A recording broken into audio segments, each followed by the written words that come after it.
ఆడపిల్ల ఉన్న ప్రతి ఒక్కరు ఈ వీడియో తప్పక చూడాల్సిందే అండి.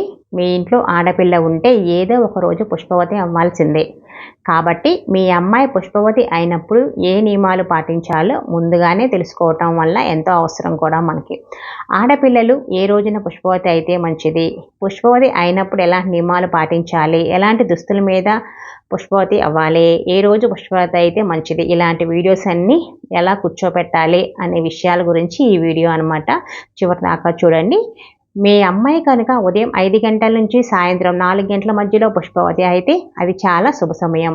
అదే ఒకవేళ రాత్రి సమయంలో పుష్పవతి అయితే అశుభ గడియలుగా భావిస్తారు. సోమవారం, బుధవారం, గురువారం మరియు శుక్రవారాల్లో మీ ఇంటి ఆడపిల్లలు పుష్పవతి అయితే చాలా మంచిది. అదే ఒకవేళ ఆదివారం కానీ, మంగళవారం కానీ, శనివారం కానీ ఇంటి ఆడపిల్లలు పుష్పవతి అయితే మాత్రం శాస్త్రపరంగా అది అశుభంగా భావిస్తారు. నల్లటి బట్టల మీద పుష్పవతి అయితే అది దరిద్రంగా భావిస్తారు. ఎర్రటి వస్త్రాలు కానీ, తెలుపు వస్త్రాల పైన కానీ పుష్పవతి అయితే అది చాలా శుభసూచకం. మీ ఇంటి ఆడపిల్లలు సొంత ఇంట్లోనే పుష్పవతి అయితే అది చాలా మంచిది. అదే ఒకవేళ బయటకు వెళ్ళినప్పుడు కానీ, వేరే వాళ్ళ ఇంట్లో కానీ ప్రథమ రజస్వలు అయితే అది అశుభంగా భావిస్తారు. ఆ శుభగడియలలో కనుక మీ అమ్మాయి పుష్పవతి అయితే పండితులు సంప్రదించి వారి సూచనల మేరకు శివాలయంలో శాంతి చేయించాలి. అమ్మాయి పుష్పవతి కాగానే అనుభవజ్ఞులైన పండితులను కలిసి పంచాంగం ప్రకారం మీ అమ్మాయి అయిన గడియలకు ఫలితంగా ఏ విధంగా ఉందో తెలుసుకుని వారిచ్చే శాస్త్ర సంబంధమైన సూచనలు తప్పక పాటించాలి. మగవారు పుట్టినప్పుడు సమయంతో జాతకం ద్వారా భవిష్యత్ వివరాలు తెలుస్తాయి. కానీ అమ్మాయిలకు మాత్రం పుట్టినప్పుడు తెలిసే విషయాల కంటే పుష్పవతి అయిన సమయంతోనే తమ భవిష్యత్ అనేది సంపూర్ణంగా తెలుస్తుంది. అయితే పండితులను సంప్రదించిన తర్వాత శుభముహూర్తం కనుక్కొని ఏ సమయంలో అమ్మాయిని కూర్చోపెట్టాలో తెలుసుకోవాలి. వర్జ్యం లేకుండా మంచి సమయం చూసి అమ్మాయిని నేలపైన కూర్చోపెట్టాలి. అమ్మాయిని కూర్చోపెట్టేటప్పుడు ముందుగా ఇల్లంతా శుభ్రం చేసి నేలపైన ఒక చాప వేసి ఆ చాప మీద ఎండుగడ్డి కానీ, పచ్చి తాటాకులు కానీ, కొబ్బరి ఆకులు కానీ వేయాలి. చాప మీద తాటాకులు వేసేటప్పుడు తప్పకుండా 5 ముత్తైదులు కలిసి వేయాలి.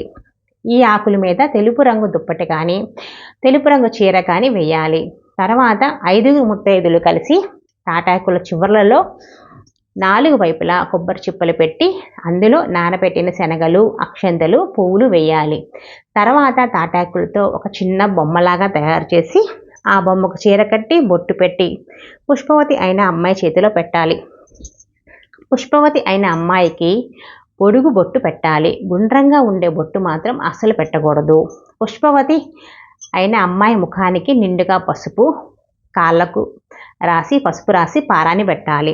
తరువాత తెలుపు రంగు ఓని కట్టి తర్వాత తాటాకుల మధ్యలో పుష్పవతి అయిన అమ్మాయిని కూర్చోపెట్టాలి.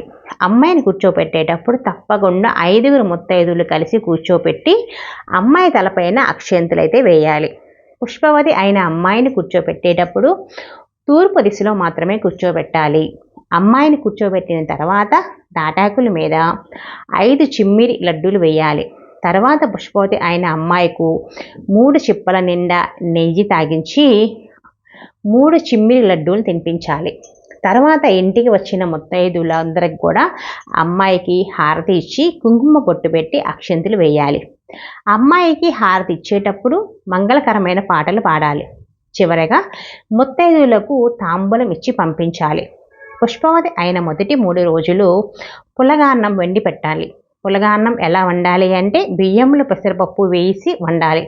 ఒక మూకుడులో విస్తరాకు ఉంచి ఆ అన్నాన్ని అమ్మాయికి పెట్టాలి. అన్నంలోకి బెల్లం ముక్క కానీ, పంచదారతో కానీ తినాలి. తరిగిన పదార్థాలు అసలు తినకూడదు. పుష్పవతి అయిన అమ్మాయి పుల్లలు తుంచటం, ఏమైనా గిల్లటం వంటివి చేయకూడదు. అరటి పండును మాత్రం అస్సలు తినకూడదు. పుష్పవతి అయిన 3 నెలల వరకు అరటి పండును తినకూడదు, పెట్టకూడదు.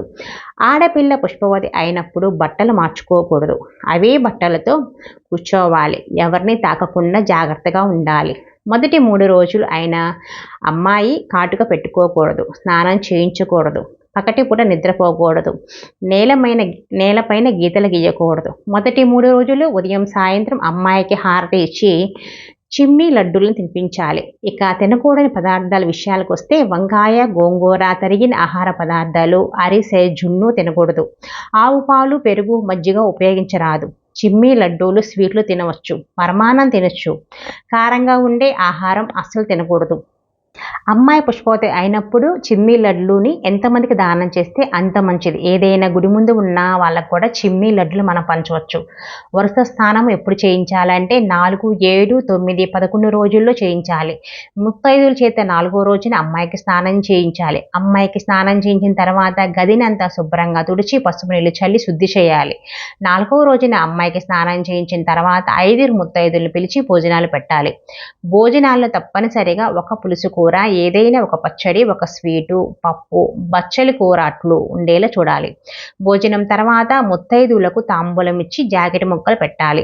4వ రోజున అమ్మాయికి భోజనం పెట్టేటప్పుడు అన్నంలో అట్లు వడ్డించాలి. అలాగే కొబ్బరి పొడి, అప్పడాలతో భోజనం పెట్టాలి. 11వ రోజున అమ్మాయికి గాజులు వేసి ఆ రోజున బంధువులను పిలిచి భోజనాలు పెట్టాలి. ఇంటికి వచ్చిన ముత్తైదులందరికీ కూడా 2 గాజులు పంచిపెట్టాలి.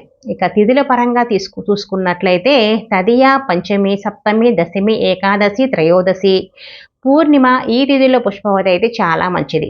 ఈ తిథుల్లో కాకుండా వేరే తిథుల్లో కనుక పుష్పవతి అయితే అటువంటి సమయంలో కొన్ని ప్రత్యేకమైన శాంతి హోమాలు చేయించుకోవాలి.